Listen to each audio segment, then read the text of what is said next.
کوئٹہ میں مبینہ طور پر گھی اور تیل بنانے کے حوالے سے سوشل میڈیا پر چلنے والی خبر کا نوٹس لے لیا۔ سوشل میڈیا پر جانوروں کی علائشوں سے گھی اور تیل بنانے کے حوالے سے چلنے والی خبر کا ضلع انتظامیہ نے نوٹس لے کر فوری طور پر کارروائی کی ہدایت کر دی ہے۔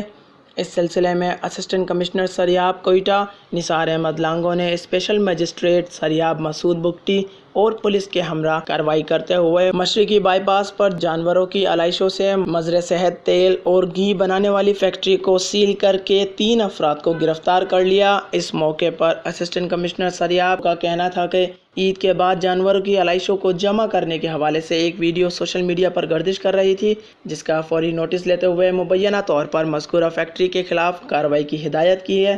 انہوں نے مزید کہا کہ چربی سے نکلا تیل انسانی استعمال کے لیے مضر ہے۔ اس حوالے سے تمام معاملے کی مختلف پہلوؤں پر تحقیقات کی جائے گی اور مزید معلومات و حقائق معلوم کر کے مذکورہ فیکٹری اور اس مکروہ دھندے میں ملوث عناصر کے خلاف مزید قانونی کارروائی عمل میں لائی جائے گی۔ وش نیوز کوئٹہ۔